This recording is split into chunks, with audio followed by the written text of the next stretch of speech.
Aloha kako. Thank you so much for joining us here on This Is Now Today. We want to begin with a live look over Kauai, where our first alert weather team has declared a first alert weather day for the Garden Isle as the county remains under a flash flood warning that's in effect until 2:45. Honolua Bridge remains closed due to flooding. And much more on the forecast in a bit, but first, in just the last hour, Maui officials had confirmed that the luxury yacht that ran aground at Honolua Bay is now leaking fuel. The 94-foot vessel got stuck on the reef yesterday, and late last night, Maui County issued an emergency permit allowing special equipment to remove the yacht to prevent further damage to the reef and the ecosystem. Now, the extent of the leak is not known at this time. Jim Jones, the owner of Noilani Yacht Charters, told us that he was anchored offshore with his family over the weekend. Then, as they were getting ready to leave yesterday morning, something went wrong. While we're underneath the boat doing our pre-check, the mooring line broke. As we come out of the boat, it was too late. It was just a freak accident. We couldn't have done anything about this. We're doing everything we possibly can to try to get off of here. Now, we're in the process of gathering more information. Again, that luxury yacht at Honolua Bay is now leaking fuel. In the process of talking with officials in the area, getting some details on the extent of the leak. Stay with us on air and online for any new information. Now, back to the forecast. A lot happening on this first alert weather day. A brown water advisory now up for Oahu following yesterday's heavy rains, and a system is moving over Kauai. Here's Guy Hoggy with more. Well, it's still going to be wet over on Kauai. They've got some heavy rain, flooding occurring from last night till this morning, and that's why we have issued a first alert weather day for Kauai. Now, for Oahu, we're under a flood watch. Just like Kauai, that means flooding conditions are possible. Not imminent, not occurring, but they're possible with everything, including the saturated ground and the very damp conditions out there. It won't take a lot of rain for flooding to occur. In fact, when you take a look at the radar, you can see that big stormy Kona low that's near the west end of the state. And it's providing generous amounts of rainfall to Kauai. And they're likely going to see rainfall throughout the day along with those cloudy skies and those brisk winds. Look at another line of heavy rainfall heading towards Poipu right now. And then here in Oahu, we've had a persistent amount of light scattered showers over the Ko'ola mountain range. Drier for the leeward side right now, but there's more rain on the way for this afternoon. And also, it's going to be quite windy. Look at Kauai right now, and that's just a sign of things to come. Kauai getting the strongest winds right now. But across the state, we'll get some very breezy east-southeasterly winds. So this is what we are expecting. Showers this morning, mostly cloudy skies, breezy winds, with more sunshine for Maui and for the Kona side of Hawaii Island. And in the afternoon time, there's still a chance for a few thunderstorms, especially for Kauai, Oahu, and for the east side of Hawaii Island out towards Puna and Pahoa. Even though they are not under a flood watch, that area of Hawaii Island could still get some heavy rainfall, and that could lead to flooding. Got it. Thank you so much, Guy. I got a couple questions for you. Sure. So the moisture and the rain that we are seeing today, is this a completely separate system from what we saw last week, or is this just the tail end lingering remnants from that? No, it's a totally different one. It's another Kona low. It's very similar in nature in that it's also drawing up Kona winds to it, and it's bringing up that moist tropical air, and all that rain is coming down from the south. So very similar, but very different. Got it. And in terms of, again, tonight, Oahu, last night we had some thunderstorms, but have we seen the most severe conditions pass us already, aside from our folks on Kauai, of course? Yes, I think that's the case, but we still got to leave open the possibility for more heavy rain here on Oahu throughout the day and to some extent into the early evening tonight. And there's a chance with the afternoon heating, we could see some thunderstorms fire up, but the threat is smaller than what it was earlier this morning and yesterday. Got it. All right. Thank you so much for that forecast, Sure. Guy. And be sure to download your H&N news and weather apps to keep an eye on the latest conditions in your neighborhood. The Honolulu police officer critically injured in an incident on the H3 remains hospitalized, but his condition is improving. Casey Lund has an update. And those three recent incidents that happened this month involving police officers being hurt, sometimes critically in the line of duty, got us wondering what kind of organizations are out there working to support our law enforcement officers in Hawaii. And I'm here with Cheryl Ferrito. She is with two of those groups. First, the FBI Honolulu Citizens Academy Alumni Association, and then also Light Hawaii Blue, a really great campaign. I want you to talk a little bit about what those organizations do again to support police. Sure. The FBI Honolulu Citizens Academy Alumni Association is separate and apart from the FBI, but we went through their Citizens Academy and we created an association to support all law enforcement. And what stemmed from there was the Light Hawaii Blue campaign. 2018 we started it, and it's to support and honor the fallen men and women of law enforcement, but also to support those that are actively patrolling and serving our communities. And we asked the community during that time to just support by putting a blue light bulb on their porch lights so the officers can see it as they're patrolling. We also asked them to wear blue and also share their good news stories, because everyone's looking for some good news stories, and tag us. We have an Instagram, Light Hawaii Blue, and a Facebook, Light Hawaii Blue. I want to ask you what that means to those officers. It means a lot to the officers. I've had personal experiences with where they share their appreciation and kind of like a whew. They're out there supporting us because it is a tough job. You know, they're out there protecting us, our communities, and without being, told to do so. They want to do it because they want to protect. And seeing the acknowledgement of all their hard work is really important to them. I think that the police department and law enforcement in general is constantly under really intense scrutiny by the media, by the public, and I think incidents like these where they're hurt gives us a reminder that they really are putting their lives on the line for us. I want to ask you about May, the month of May, and why that's significant for your group. Well, during the month of May, it's usually Police Week, but our association has decided to make it all month long, and that's where we do the ask to the community with the blue light bulbs and the blue attire and the good news stories. But when something like this happens, where there's an incident throughout the year and there's like an anomaly of unfortunate events towards police officers, we ask the community to go ahead and just do that now. Like even right now, it would be so supportive to our officers if we have those blue light bulbs out. Just to show our support. So don't wait till May. Yeah. But May is usually the month where we have Aloha Tower in blue and we have Honolulu Holly in blue and any businesses. So if there's businesses out there that want to support as well, just go ahead and show your blue light bulbs at this time. Yeah. And we'll go ahead and get the information. Cheryl, Farida, thank you. Farida, thank you for being with us today. We'll get that information for those organizations up on hawaiinewsnow.com if you'd like to get involved or learn more. Reporting at HPD headquarters on Beretania, I'm Casey Lund. For now, we'll send things back to you. The man who disrupted the opening session of the state legislature is making his initial court appearance today. Samson Souza faces a misdemeanor charge for disrespect of a House of the legislature after he interrupted House Speaker Scott Saike's opening remarks. During the incident, deputy sheriffs had to pull him away after he fell while hanging onto a banister. He was also then taken away in an ambulance after complaining he couldn't breathe. Samson is a known Native Hawaiian activist claiming to protect Makua Beach, but his alleged encounters with visitors have not always been friendly. He previously appeared in court on charges of harassment and terroristic threatening.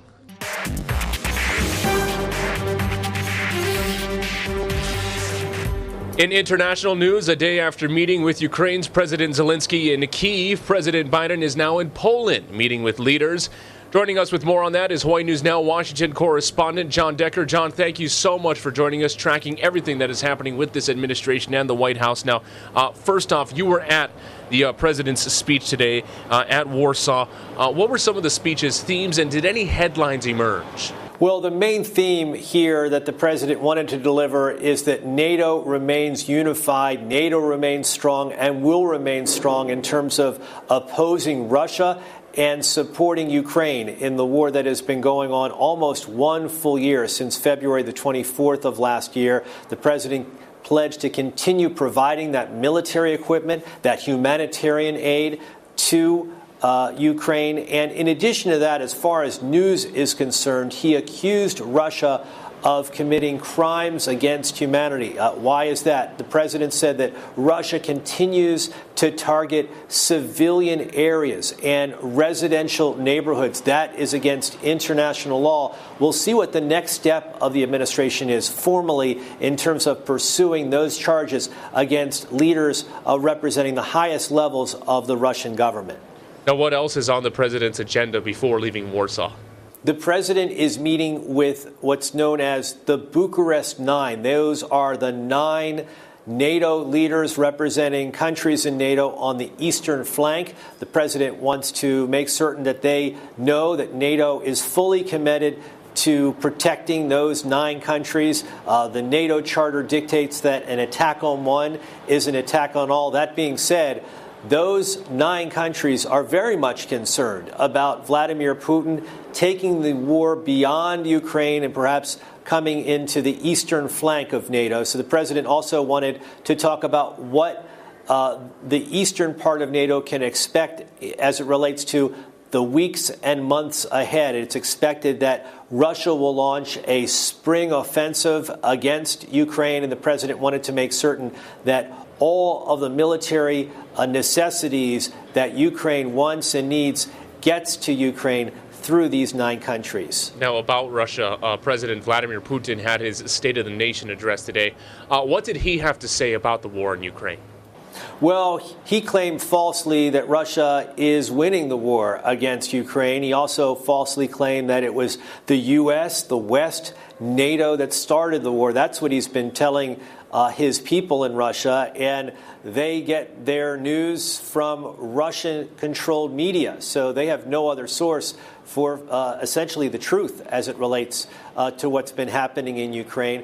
British intelligence estimates, by the way, Mark, that Russia has lost over 60,000 troops since the beginning of the war. And as far as news is concerned, President Putin announcing that in response to the U.S. continuing to support Ukraine, Russia is going to suspend its involvement in the last nuclear arms treaty that exists between the U.S. and Russia. It's known as the New START Treaty. Having said that, I spoke a few hours ago with a very high-level individual who sits on the National Security Council for President Biden. He told me that Russia wasn't even complying with this particular treaty and was cheating on this treaty. That's an informal response coming from the administration. We'll see what the formal response is to this action by the Russian government in the days ahead. Now, all of these moves are just so fascinating and really just an interesting dynamic. Now, we've learned that Chinese President Xi, will visit Moscow in the next few months. What is the purpose of that visit? What the Chinese government says is in the next few months, President Xi will visit Moscow. The purpose, according to the Chinese government, is to try to bring about a peaceful conclusion to the war. That sounds good on paper, but there's a lot of skepticism in the Biden administration at the highest levels. I've learned that they honestly do not trust the Chinese, and for good reason. The Chinese have not proven themselves to be an honest broker, so they don't expect much to come out of this particular effort. In fact, what they say is China's President Xi, is going to Moscow because they see Moscow losing this war, and they want to figure out a way out for Russia as the losses mount for Russia, as the losses mount for President Putin as well. So much to keep an eye on, so much to track. Hawaii News Now White House correspondent John Decker, thank you so much. We always appreciate your time. Safe travels, John. Senator Mazie Hirono will be announcing her re-election bid today. The 75-year-old Democrat has been in the Senate since 2013, and if she wins the 2024 election, she'll get to serve another 6 years. She won her last election in 2018 by a landslide, getting about 70% of the votes. Senator Hirono joined Hawaii News Now on Sunrise this morning to talk about her bid and goals while in office. Here's some of what she said. There are always things that we need to do because the battles we thought we had won don't stay won. So whether it's a woman's right to choose, believe me, I would be fighting against any efforts to have a national abortion ban. And I'm going to be fighting to make sure that Social Security and Medicare will be protected from anything that the Republicans come up with, even if they try to run away from it. But they've talked about privatizing Social Security. They want to cut government services, and the two biggest government programs, Medicare and Social Security, so I will fight those kinds of efforts. And we need to have the richest people and companies pay their fair share of taxes. So there's a lot to do, and I'm going to keep on doing it. I'm grateful that the people of Hawaii know that I'm on their side. I'm fighting for them. To watch the full interview, head to hawaiinewsnow.com. Happening now, the state's newest House representatives now officially sworn in. Former Kauai County Council member Luke Evslin is representing the Garden Isle, while Trish LaChica, who used to be in charge of housing for the city, will oversee District 37, which includes Mililani, Koa Ridge, and Waipi'o Gentry. They're appointed to step in for Ryan Yamane and James Tokioka, who now work in the governor's cabinet. Well, the Supreme Court is hearing back-to-back oral arguments this week in two pivotal cases that could reshape online speech and content moderation, and the outcome could have some wide-reaching impacts. For more on this, let's bring in now CNN's Chris Wynn from Washington, D.C. Chris, how's it going? Hey, good to be with you, Dylan. This marks the Supreme Court's first ever review of a hot-button federal law that broadly protects websites and platforms from being sued over user-generated content. And the outcome could have far-reaching effects beyond big tech. At the Supreme Court, the battle over free expression online is coming to a head. The way the internet works today may fundamentally change as a result of what the Supreme Court decides. This week, two cases are being heard, and the outcomes could determine whether tech platforms and social media companies can be sued for recommending content to their users or for supporting acts of international terrorism by hosting terrorist content. We have this very rare instance where a lot of people in D.C. agree that something needs to be done.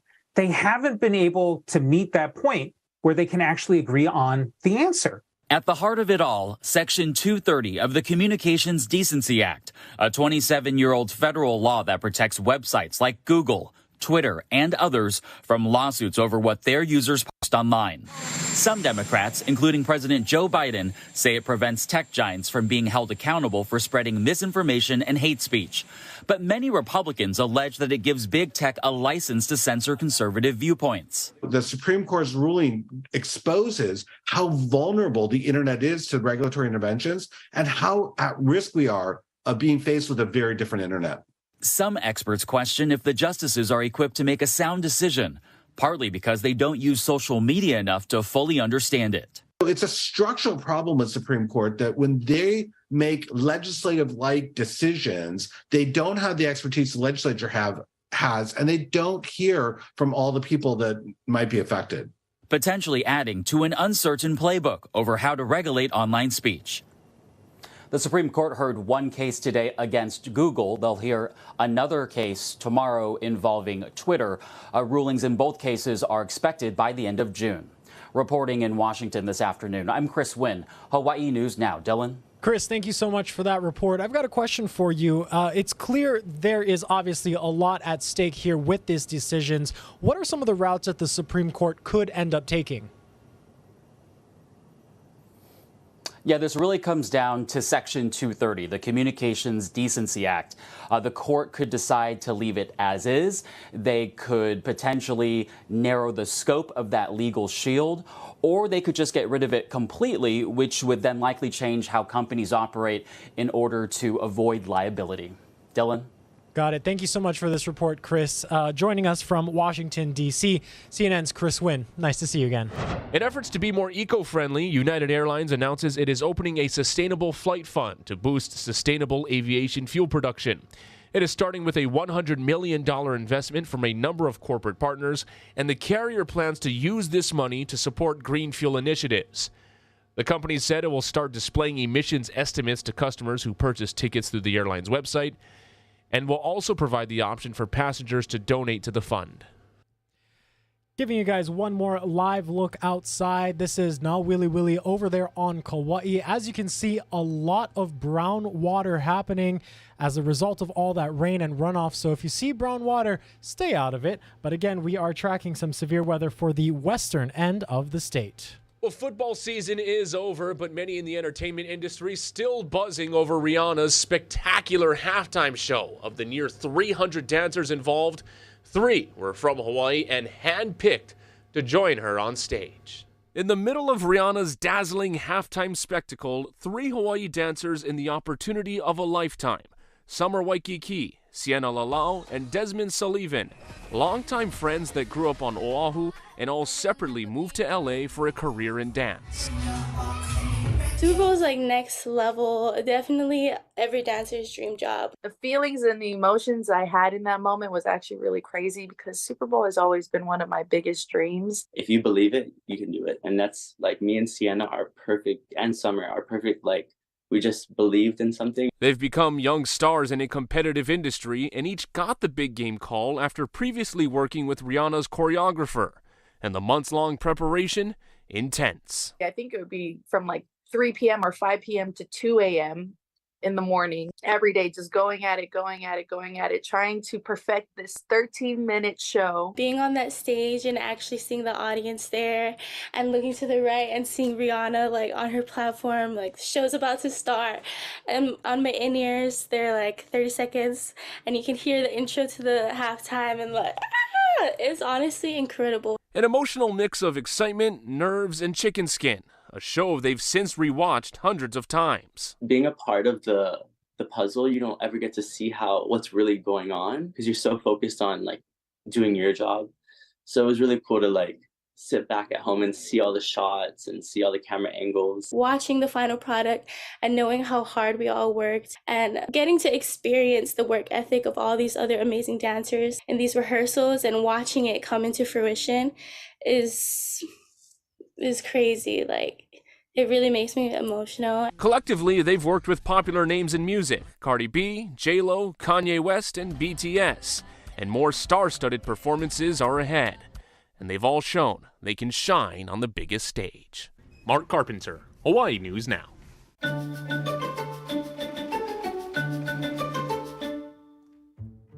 Now to a story from the feeds out of a small town in Delaware where a mystery has some people puzzled. Now it appears someone stole a real British War of 1812 cannonball from a historic site, and people don't know who would do this or why. Tim Furlong has the details. I don't know. Terrible. Everyone who passes by the historic Lewis Cannonball House now bummed out to learn the cannonball for which the house was named, it's gone. Until last Monday when a tour guide saw that it was missing, the 6-pound cannonball that looks like this one had been lodged in that hole. The Historical Society now believes it was stolen. Well, I'm guessing my reaction is probably like everyone else. It's awful, and hopefully it's recovered and returned. I mean, what are you going to do with it? Use it as a paperweight? During the War of 1812, the British docked their boats here off Lewis, and they offered to buy supplies from the locals at fair market value. But the locals here said, no way are we selling to the British. Not going to happen. And so the British decided they're just going to start hurling cannonballs into the town's homes and stores. Some of those cannonballs still exist. So 2 days of a bombardment, you had hundreds of cannonballs hitting the town. But that is one that was, did hit this building, did hit the Cannonball House. The now missing cannonball wasn't lodged in there since 1813. A blacksmith welded it back to the foundation in the 1970s, but it's a real British cannonball. It would have taken some effort to pull it out of the wall, and police are also now trying to figure out who stole it and why. I'd love to come into work tomorrow and see it on our doorstep. The director of the Historical Society says the cannonball has lots of symbolic meaning for lots of history-appreciating people here in southern Delaware, and they're hoping whomever took it drops it back off, even anonymously, at any one of their 14 historic sites in town. Morality is a dying art in society, so I hope they just do the right thing and we wouldn't ask any questions. Tim Furlong, NBC News, Lewis, Delaware. All right, guys, it is time to check out some good news now. And Mark, do you know what today is? Oh, well, happy Fat Tuesday. Happy Fat Tuesday. Take a look at this scene out of New Orleans. It is Mardi Gras. Oh, my God. Look at how much fun that is. Eric, we had the boxes of malasadas in the newsroom. Yes. So you know it's a special occasion. Yes. I'm sure many other workplaces across the state are also enjoying some malasadas today. But this also signals the start of Ash Wednesday and the first day of Lent for many Christians. So be prepared to make the sacrifices that you guys normally make during this time. So thank you so much all for watching us here on This Is Now. Mark is back first at 4 on KHNL. Have a great day, everyone.